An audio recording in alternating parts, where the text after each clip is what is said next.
আপনি 3 লাখ টাকার গরু হুডাঙ্গিরি মারতেন গেছেন কিনতেন, কথা বলেন না কেন? আপনি 50,000 টাকার শরীক লইতেন গেছেন কিনতেন। আপনি 15,000 টাকা 20,000 টাকা দিয়া খাসি জবাই দেন, ছাগল জবাই দেন 2টা, তাহলে তো 2 ছেলের কোরবানি কি হয়ে গেল? আদায় হয়ে গেল। আমার এটা কি গোশত খাওয়া না শরীয়তের হুকুম পালন করা? তো তেরে মাতবরির কিতা, মাতবরির কি? আপনি 3 লাখ টাকা দিয়ে গরু কোরবানি দেওয়াতে আপনার মানুষে মাথাত লইয়া আলগি দিয়া বাকিলা বাজার থুই যাইব নাকি? তো কি তা এটা কি হুটাঙ্গিরির কি আছে? শুধু শুধু, একেবারেই শুধু শুধু। এই জন্য প্রদর্শনী কিছু নাই এখানে। এখানে শরীয়তের কি আদায় করা? হুকুম আদায় করা।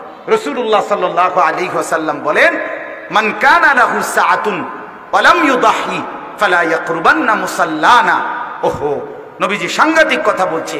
যার উপরে কুরবানি ওয়াজিব ছিল অথচ আদায় করলো না, রাসূল সাল্লাল্লাহু আলাইহি ওয়াসাল্লাম বলেন ওই নাফরমান যেন আমাদের ঈদগাহে না আসে, নামাজে যেন আসে। তুই আসবি না নাফরমান, ঘুমা, তুই গোশত রাইলে তোরে খাওয়াইব, তুই নামাজ পড়তে আসবি না বলে। এই জন্য খামখেয়ালি করলে হবে না। কোরবানির ফজিলত সাংঘাতিক, সাংঘাতিক। ওয়াল বুদনা জাআলনাহা লাকুম মিন শাআইরিল্লাহ। আল্লাহ বলে কোরবানির প্রাণীটা সরাসরি আমি আল্লাহর নিদর্শন, এটা আমার। আল্লাহ ডাইরেক্ট বলে এটা আমার। কোরবানির জন্য যে প্রাণীটা কিনে বান্দা যখন কিনে, তা আল্লাহ বলে এটা কার? আমার।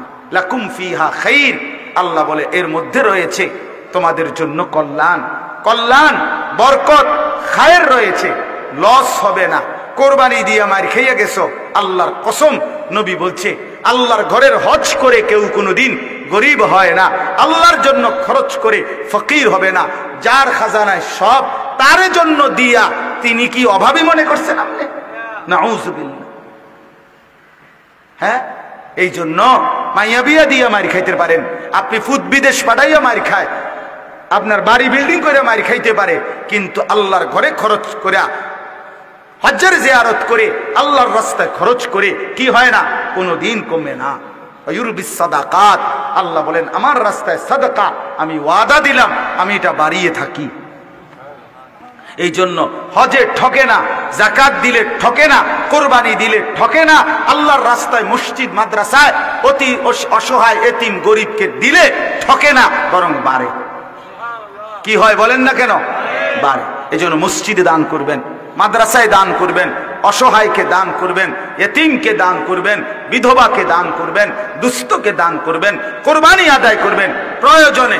আমি শেষ কথা বলতেছি, যদি পূর্ণ না বুঝেন তা আমার একটা বিনীত অনুরোধ, আপনারা নিজেরা একা বুঝতেন না, এই জন্য আপনাদের উলামায়ে কেরাম, আপনাদের স্থানীয় একজন নির্ভরযোগ্য ভালো মুফতি আলেমের কাছ থেকে আপনি আপনার সম্পদের হিসাবটা উনারে জানাবেন, যে হুজুর আমার জমি এত দূর, বাড়িতে আছে এত দূর, ব্যাংকে আছে এত টাকা, আমার ফুতের আছে এত, এই অবস্থায় আমার হজ, কোরবানি, যাকাত এগুলো ওয়াজিব হবে কিনা, ফরজ হবে কিনা, আপনি আমারে বলে দেন।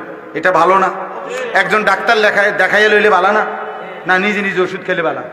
তাইলে অর্থাৎ এখানেও একজন আলেমকে বলে নিলে, জিজ্ঞেস করে নিলে কোনো ক্ষতি আছে কি? বলেন না। সর্বশেষ যেই কয়জন যুবক ভাই তোমরা বসছ, তোমাদের কাছে আমার একটা কথা, সেটা হলো দোস্ত আমার, বন্ধু আমার, শেষ পর্যন্ত মনে রাখতে হবে ভাইয়া, তুমি কিন্তু একাই, ও চিরেই তুমি একা হয়ে যাবা, দুনিয়াতেও আখেরাতেও। আমার সেই প্রাইমারির বন্ধুরা আমার সাথে নাই, আমার সেই ছাত্র জীবনের মাদ্রাসার সাথীরা কেউ এখন আমার সাথে নাই, আমি একাই আমার জিন্দেগি নিয়ে আছি। বন্ধুরা বন্ধুদের জায়গায় চলে গেছে। এই জন্য দোস্ত আমার, বন্ধু আমার, শুধু মোবাইল, শুধু সমবয়সী বন্ধুর খপ্পরে পড়ে জীবনটা নষ্ট করে দিও না। তারা থাকবে না, কবরে তো নাই একা, হাসরে তো একাই, বাকি দুনিয়া তো একা। এই কয়দিন পরেই দেখবা কর্মের খাতিরে, ব্যস্ততার কাজে এক একজন এক এক দিকে ছুটে গেছে, কেউ কারো সাথে নাই। অতএব এর ফাঁকে যদি জিন্দিগিটা নষ্ট করে দাও, চরিত্র নষ্ট করে দাও, মোবাইল, নারী, ছবি, নাচ, গান, জিনা, ব্যভিচারের দৃশ্য, এই সারাদিন এই খামখেয়ালি আহা বাফ কষ্ট পাইবা।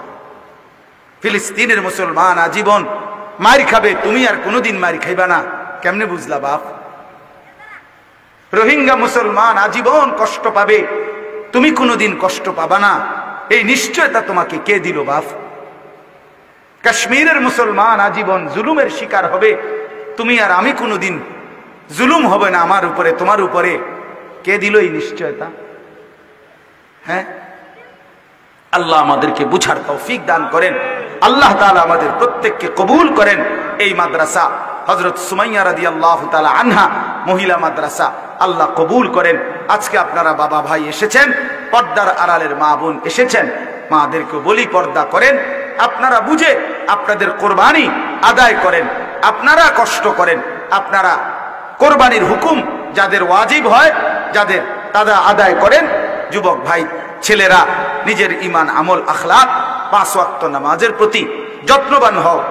বাবা চাচা মুরব্বী আপনাদেরকে বলি, বিড়ি সিগারেটের অভ্যাস ছেড়ে দেন, চা দোকানের আড্ডা এই বদ অভ্যাস ছেড়ে দেন। বাকিটা হায়াত আল্লাহ তাআলার জিকির তাসবিতে কাটিয়ে কবরের উদ্দেশ্যে রওনা দেন। আল্লাহ আমাদের সবাইকে তৌফিক দেন। যে নিজেকে আড়ালে রাখে, লুকিয়ে রাখে, গোপন রাখে, পর্দায় রাখে, খোদার কসম নবী বলছে তাকেই বলে নারী।